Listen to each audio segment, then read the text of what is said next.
मुकेश बाबू लेखन टोला।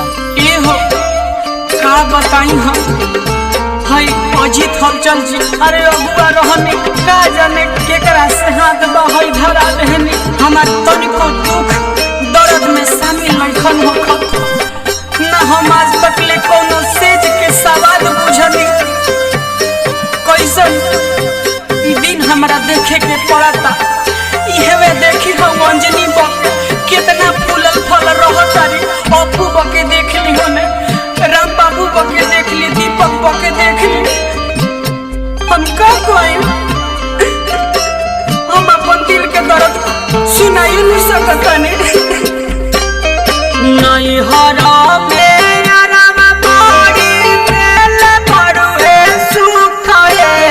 नहीं हरा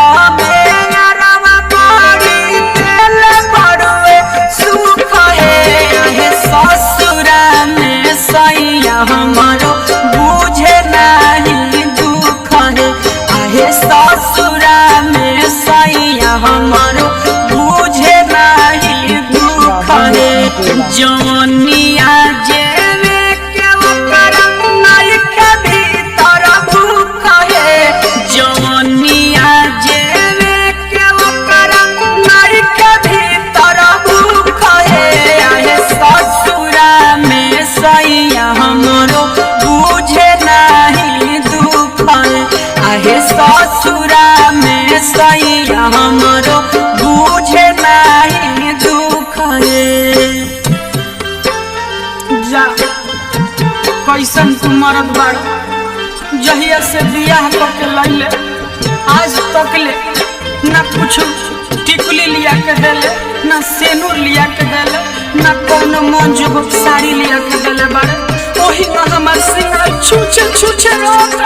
ओठलाली कबो लगाओ तनी तो ओठलाली सूख जाता, झुरा जाता। हमार केहू दुख बुझे वाला रही तब न।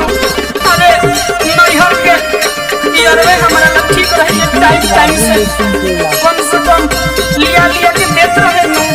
की रहे हो अरे की रहे हो। पूरल न साध हमारा शादी के बाद के अभिले न जननी कुछौ सेज के सवाद के। अरे सेज के सुख का होला हम अभिले न जननी हो। ये हो सुना पूरल न साध हमारा शादी के बाद के अभिले न जननी कुछौ सेज के सवाद के। चोली बंद खोल नहीं बोले भरा मुख है। चोली बंद खोल नहीं बोले भरा मुख है। आहे ससुरा में सैया हमारो बुझे नहीं दुख है। आहे ससुरा में पियावा हमार बुझे नहीं दुख है। अरे हम शादी के पहले ही जानले रहती कि हमारा संग हे न होई तो कोबो शादी खातिर हम राजी ना होती। अरे अजीत हलचल जी कहत रहले कि हम सरकारी बिजनेस करेला